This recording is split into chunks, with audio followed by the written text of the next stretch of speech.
Given the al-Shabaab attacks on the Westgate Mall and Garissa University, I'm sure your Secret Service could have suggested other countries for you to visit, but you wanted to go to Kenya.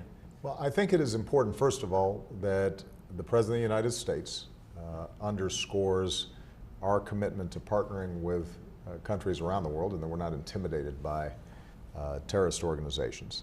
Second, the counterterrorism cooperation between the United States and Kenya and Uganda and other countries in East Africa is very strong. And part of the subject of the visit is to continue to strengthen those ties to make them more effective.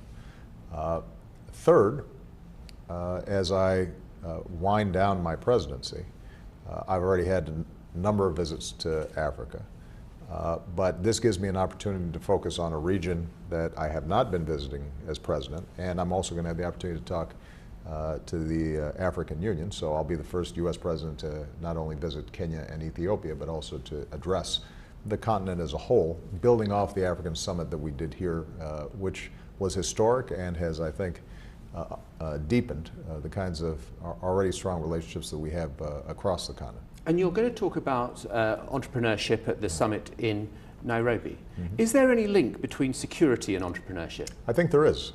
I believe that when people see opportunity, when they have a sense of control of their own destiny, then they're less vulnerable to the propaganda and twisted ideologies that have been attracting young people, particularly now being turbocharged through social media.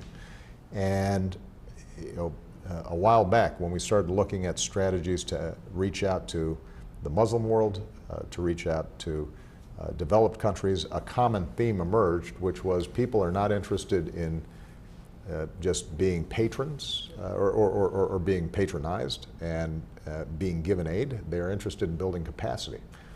The more we can encourage entrepreneurship, particularly for young people, the more they have hope. Now that requires some reforms in these governments that we continue to emphasize, rooting out corruption, increased transparency in how government operates, making sure that regulations are not designed just to advantage elites, but are allowing people who have a good idea to get out there and get things done. And I suppose you famously said when you went to Africa, I think when you first became president, what we need is strong institutions and not strong men. You're going to Ethiopia, where there is effectively no opposition in parliament. Right. You're going to Kenya, where the International Criminal Court is still investigating certain members of the government, which seems kind of hardly ideal institutions. Well, they're not ideal institutions, but what we found is that when we combine blunt talk with engagement, that gives us the best opportunity to influence and open up space for civil society and the human rights agenda that we think is so important. And a good example of this is Burma, where I was the first U.S. president to visit there.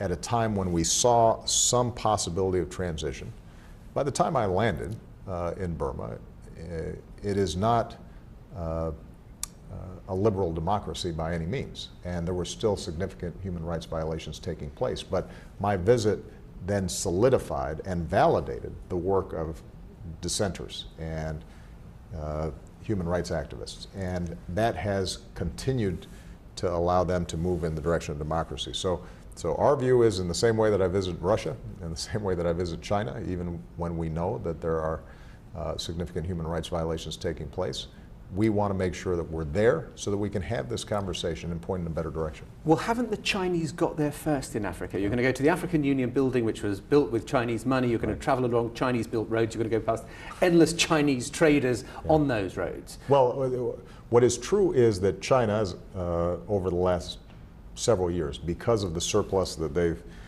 accumulated in global trade and the fact that they're not accountable to their constituencies, have been able to funnel an awful lot of money into Africa, basically in exchange for raw materials that are being extracted from Africa. And what is certainly true is that the United States has to have a presence to promote the values that we care about.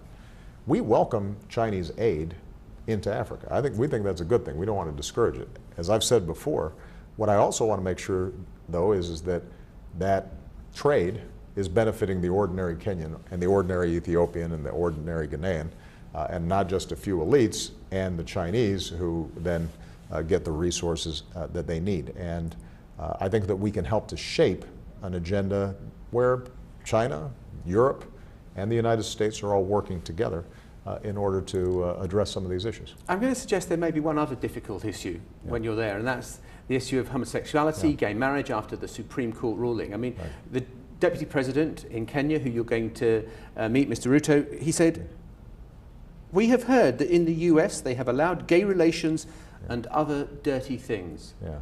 Well, I disagree with him on that, don't I? And I've had this experience before when we visited Senegal in my last trip to Africa.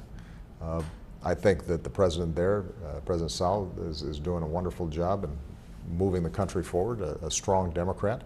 But in a press conference, I was very blunt about my belief that everybody deserves fair treatment, equal treatment in the eyes of the law and the state.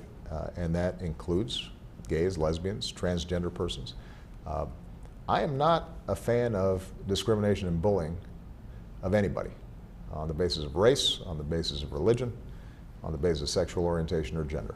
And I think that this is actually part and parcel of the agenda that's also going to be front and center, and that is how are we treating women and girls. And as somebody who has family in Kenya and knows the history of how the country so often is held back because women and girls are not treated fairly, those same values apply when it comes to different sexual orientations. Can we just move from difficult conversations that you're about to have in Kenya and the excruciatingly difficult conversations that you had in getting the Iran nuclear deal? I'm sure some people would say that, yes, you've set out the case why there is no pathway to a nuclear bomb now for Iran, but the net effect of lifting sanctions is that billions more will go to groups like Hezbollah, the Assad regime, and that is going to destabilize the region even more. Well, keep in mind, first of all, we've shut off the pathways for Iran getting a nuclear weapon, which was priority number one. Because if Iran obtained a nuclear weapon, then they could cause all those same problems that you just listed with the protection of a nuclear bomb, and creates much greater strategic challenges for the United States, for Israel, for our Gulf allies, for our European allies. Second, it is true that by definition, in a negotiation and a deal like this, Iran gets something out of it. The sanctions regime that we put in place with the help of the Brits, but also the Chinese and the Russians and others, meant that they had funds that were frozen. They get those funds back. A large portion of those funds are going to have to be used for them to rebuild their economy. That was the mandate that elected Rouhani, and the Supreme Leader is feeling pressure there. Does the IRGC or the Quds Force have more resources?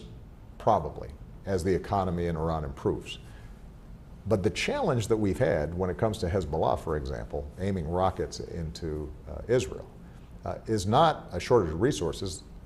Iran's shown itself to be willing, even in the midst of real hardship, to fund what they consider to be strategic priorities. The challenge is us making sure that we've got the interdiction capacity, the intelligence, that we are building a much stronger defense against some of these proxy wars and asymmetric efforts. And we've sent a clear message to the Iranians. We are settling the Iran deal, but we still have a big account that we're going to have to work. Hopefully some of it diplomatically, if necessary, some of it militarily.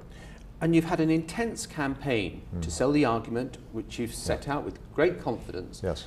Have you managed to change anyone's mind yet of the Gulf states or in Congress? Well, in Congress, I'm confident that we're going to be able to make sure that the deal sticks. With respect to the Gulf states, we had the leaders up to Camp David, and I described for them our interest in making sure that they build their capacity to defend themselves and their territory, and to make sure that destabilizing activities that Iran may be engaging in are checked. But keep in mind, our Gulf partners, for example, their combined defense budget is 10 times Iran's defense budget. But have they got the willingness to fight? Well, and that's the issue, and that's the challenge. So the point that I've made to them consistently is, you have a strong, reliable partner in the United States. But ultimately, how issues get resolved in the Middle East is going to depend on both strengthening military capacity, but also addressing the underlying social and political issues that may lead not only to Iran being able to stir up problems among Shia populations, but also addressing some of the issues that are leading to the enormous and significant threat that they face from ISIL.